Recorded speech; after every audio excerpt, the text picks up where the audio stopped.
नमस्कार, जय हिंद, प्रणाम। मैं सामाजिक कार्यकर्ता चौधरी परवीन भारतीय और साथियों, आज आपको बहुत दूर लेकर के आया हूं। मैं महाराष्ट्र के रालेगण सिद्धि में हूं और रालेगण सिद्धि के उस महान शख्सियत का गांव और उन महान शख्सियत का यहाँ आवास है जिनको देश में वरिष्ठ समाज सेवी के नाम से जाना जाता है। देश ही नहीं, विश्व स्तर पर उनकी एक अपनी अलग पहचान है। परम आदरणीय पद्म भूषण श्री अन्ना हजारे जी के मैं गांव में हूं और मैं इस समय उनके द्वारा जो एक विचार पैदा हुआ शिक्षा को लेकर के, उस विचार पैदा हुआ और उस विचार को पूर्णतः लागू करके आज एक बड़ी इमारत के रूप में वो यहाँ खड़ा हुआ है। उसी के बारे में हम चर्चा करेंगे। मैं दिखाना चाहता हूँ कि ये जो पीछे आप विद्यालय देख रहे हैं, यह विद्यालय यहाँ का इंटर कॉलेज है। एक बहुत बड़ी बिल्डिंग है, 3 मंजिला यह विद्यालय है और इस विद्यालय के बारे में क्या खास बातें हैं, हम लोग यहाँ के लोगों से चर्चा करेंगे। देश के अन्य स्कूलों से बेहतर क्यों है, यहाँ किस तरीके के बच्चों को दाखिला दिया जाता है, किस तरीके के बच्चे यहाँ हॉस्टल में रहते हैं, क्या आखिर अन्ना ने शिक्षा के लिए किस तरीके से कदम उठाए हैं, यह देखने वाली बात होगी। अब मैं आपको लेकर के चलता हूँ यहाँ की कक्षाओं में और यहाँ के स्थानीय लोगों से बात करने का हम प्रयास करेंगे कि वो जानकारी देंगे कि किस तरीके से इस विद्यालय का संचालन हो रहा है।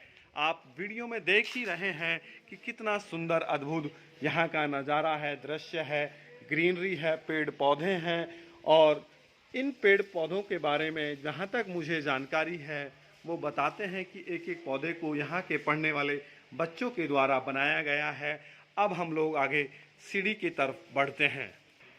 साथियों, अब हम लोग विद्यालय में अंदर आ गए हैं और यहाँ क्लासरूम में हम लोग आ गए हैं। तो ये क्लासरूम है, मैं दिखाना चाहूँगा कि एक बार क्लासरूम को आप वीडियो के माध्यम से दिखाएं।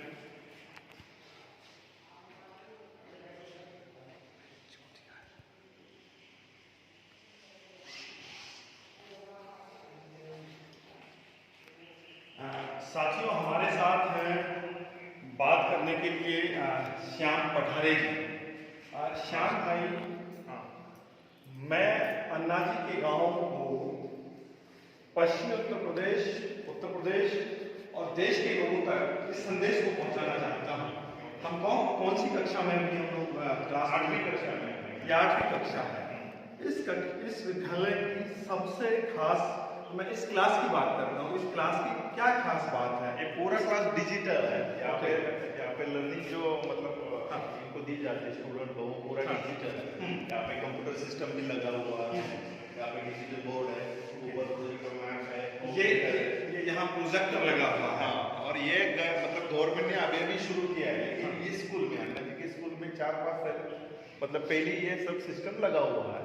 और इसके लिए गवर्नमेंट का कोई भी पैसा नहीं है, सब गाँव ने मतलब सबने मिल के पैसा इकट्ठा करके ये बच्चों के लिए लगाया बनाया है। यहाँ कंप्यूटर रखा हुआ है, आप देख सकते हैं, यूपीएस वगैरह है और प्रोजेक्ट के माध्यम से जो है पढ़ाई होती है।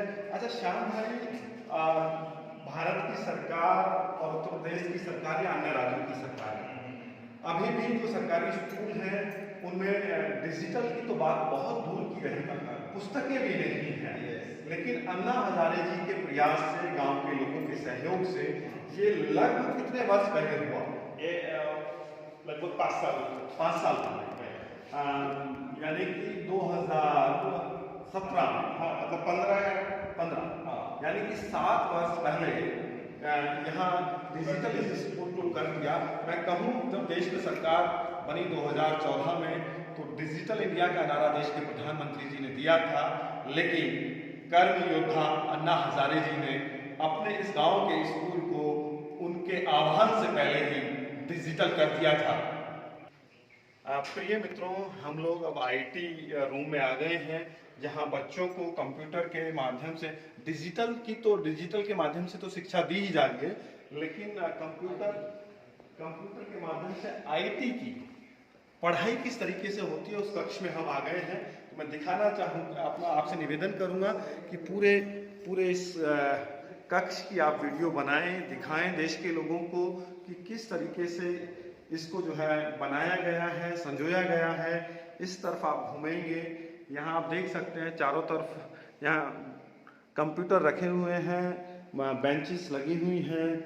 तो बहुत अद्भुत और शानदार तरीके से इसको मेंटेन किया है।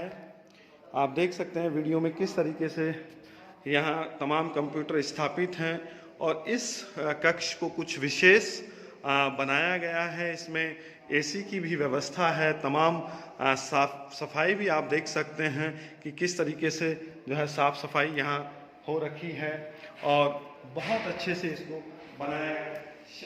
मैं वार्ता करना चाहूँगा श्याम भाई, यहाँ किन बच्चों को शिक्षा दी जाती है, किस क्षेत्र के लिए? वो 5वीं से लेकर 10वीं तक यहाँ पे इंफॉर्मेशन मतलब जो आईटी का होता है सब यहाँ पे लर्निंग की जाती है। कक्षा 5 से कक्षा 10 तक के बच्चों को लर्निंग की जो शिक्षा दी जाती है आईटी के क्षेत्र में, ताकि बच्चे आईटी के क्षेत्र में बेहतर प्रदर्शन कर सकें। ओके, तो ये विचार जो आया है ये अन्ना जी का विचार है? अन्ना जी का ही विचार है। ओके, हाँ, आशा जी। और इसके लिए मतलब गवर्नमेंट का कोई भी ग्रांट नहीं है, ये सब गांव के लोगों ने मिलके पैसा इकट्ठा किया और बच्चों के लिए सब सिस्टम हुआ किया। अच्छा, सरकार का इसमें कोई भी सरकार का योगदान पैसा लेते ही नहीं अन्ना जी। अच्छा, हाँ, ये सब है गांव का, हाँ, गांव ने मिलके किया है सब। तो ये तो बड़ी बात है कि अन्ना हजारे जी ने गांव के लोगों के सहयोग से इस लैब को, इस विद्यालय को स्थापित किया है और सरकार का इसमें कोई भी अनुदान हम लोगों ने नहीं लगाया। यह तो महाराष्ट्र के लिए नहीं, पूरे देश के लिए एक संदेश है, आइडिया है। और देश में जो तमाम गांव हैं, जो पिछड़े गांव हैं, जैसे कि रालेगंज सिद्धि भी 35 साल पहले बहुत पिछड़ा हुआ गांव था, अभी वो आ गया। अब क्या, कौन सा गांव बन गया है? अभी आइडियल विलेज बन गया है पूरे देश में। आइडियल यानी कि आदर्श गांव बन गया है। जिस गांव में पीने के लिए पानी नहीं था, जिस गांव में रहने के लिए मकान नहीं था, जिस गांव में जीवन जीने की कला नहीं थी, आज उस गांव के लोग बेहतर तरीके से अपना जीवन यापन कर रहे हैं और बेहतर शिक्षा पाने के लिए उनके बच्चों के लिए अन्ना जी और गांव के तमाम लोगों ने एक बेहतर विद्यालय का निर्माण किया है। ऐसा ही निर्माण उत्तर प्रदेश के तमाम गांवों में होना चाहिए। अभी एक खास बात और, मेरा एक प्रश्न अभी श्याम भाई से है, उसको हम चलते चलते करेंगे, लेकिन मैं कहना ये चाहता हूं, हम लोग नोएडा और ग्रेटर नोएडा शहर, बुलंदशहर, पश्चिमी उत्तर प्रदेश से आते हैं, जहां शिक्षा के नाम पे दबा के लूट हो रही है। मैं उनको शिक्षा माफिया भी कह दूं तो कोई परहेज गुरहेज नहीं है, क्योंकि उन लोगों ने इस तरीके की व्यवस्थाएं स्थापित करके कई हजार रुपए वो हम लोगों से, अभिभावकों से लूट रहे हैं। और एक महत्वपूर्ण जानकारी हम लोग आगामी चलते चलते जो है पूछेंगे श्याम भाई से।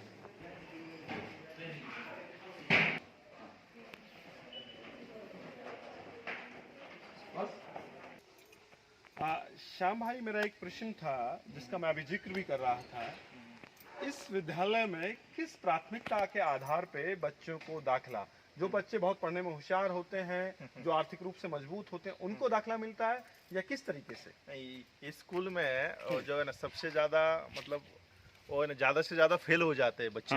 हाँ, उनको फर्स्ट प्रायोरिटी दी जाती है एडमिशन में।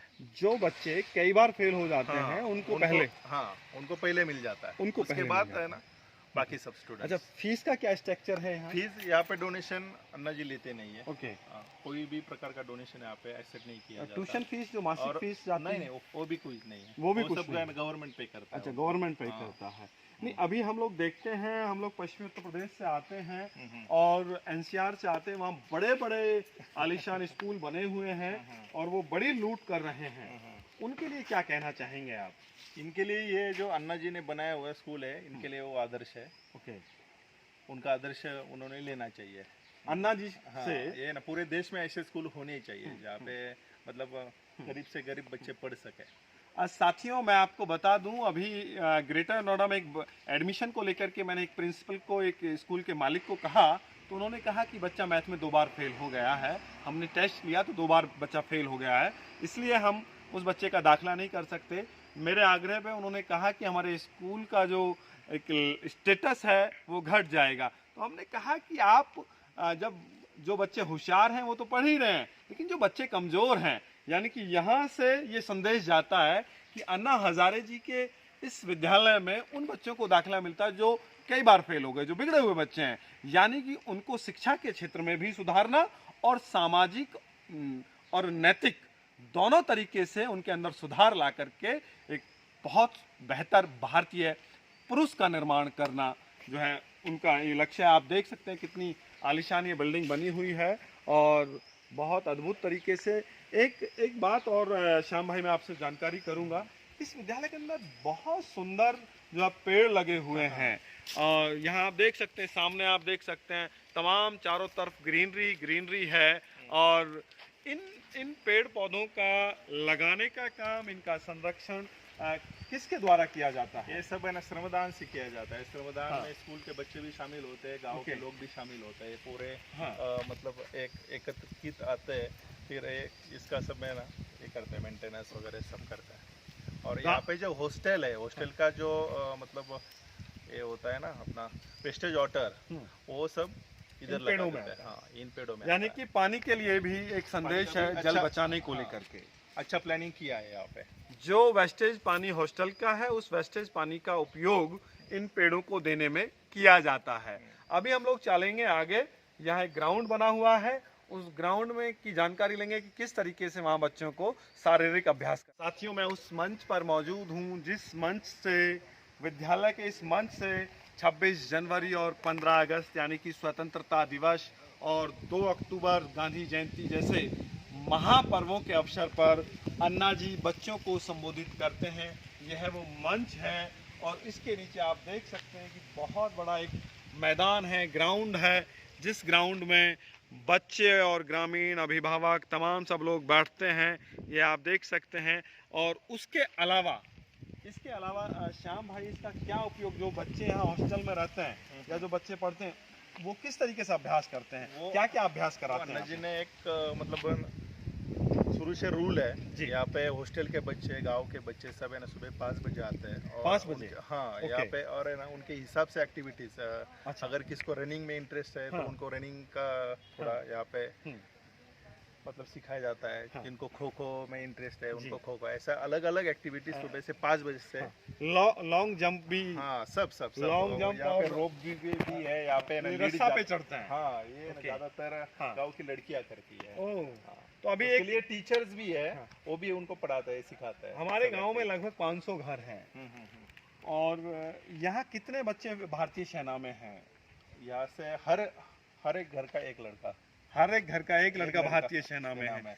तो साथियों आप लोगों को सीख लेनी चाहिए अन्ना हजारे जी के द्वारा एक विद्यालय का निर्माण, और वह विद्यालय जो श्रमदान से बनाया गया हो, और आज गांव के 500 घर और 500 घर से प्रत्येक एक बालक